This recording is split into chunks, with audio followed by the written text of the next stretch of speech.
This is the Royal Air Force Training Centrifuge at Farnborough, and the team here are going to push me as far as they are allowed to push a civilian. The centrifuge has been here since 1955. The device was originally installed for research purposes, although these days it's used for training as much as it is for research. And what it does is recreate the forces that you feel in an aircraft. For our routine pilot training, the first time pilots go on the centrifuge, we expect them to get up to 5G without a G suit, and then up to 7G with an anti-G suit. Now, I'm not taking a significant risk here. I'm healthy, I've pulled a few Gs before, and the human body can take this.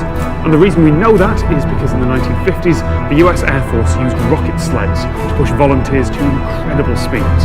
But that rocket-powered acceleration wasn't the dangerous or even the really high G part of the test.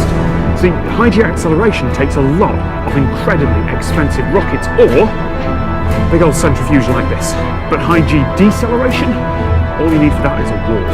Or for something less destructive, like rocket sleds, you use scoops drop down into a water trough. US Air Flight Surgeon John Stapp, aboard the rocket sled Sonic Wind #1, holds the record for the highest sustained G-force anyone has ever voluntarily endured. 25 G for 1.1 seconds, with a brief peak over 46 G. And he was badly injured, but he survived and he recovered, and he lived to the age of 89. The human body is an incredible thing, particularly because we didn't evolve for this. G tolerance is something that's innate in all of us. Some of us have high G tolerance, some of us have low G tolerance.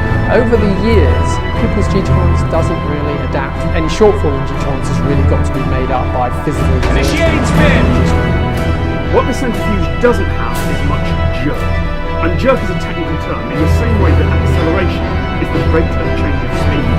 Jerk is the rate of change of acceleration.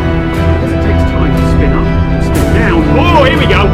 Even though the acceleration is high, the jerk here is relatively low, about 1 G per second. Jerk is the difference between a rocket to space, which might take a couple of minutes to reach peak acceleration, and a fighter jet, where manoeuvres might change the G-force acting on you in a fraction of a second.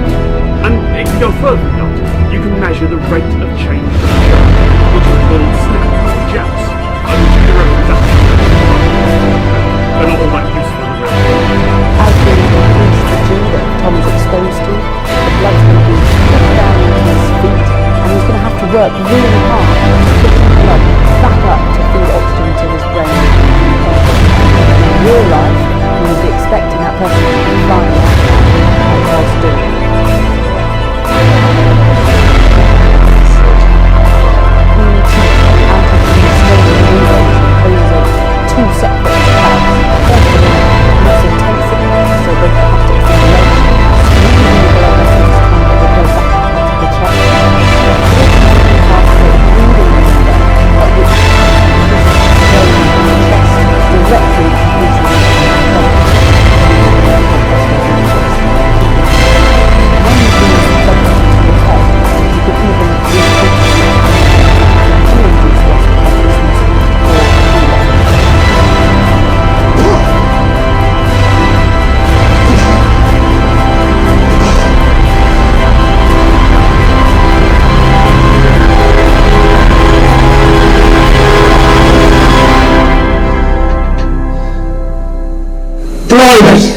I lost everything there. Wow! Because of John Stapp and all the volunteers like him that rode the rocket sleds, there is a lot of research into acceleration on the human body. How many Gs can be withstood for minutes at a time? How many Gs can be withstood for brief moments? And how many can be withstood with training that I clearly don't have? Rocket scientists and roller coaster designers use that data. But there's not much research into jerk because we can test it without also testing acceleration.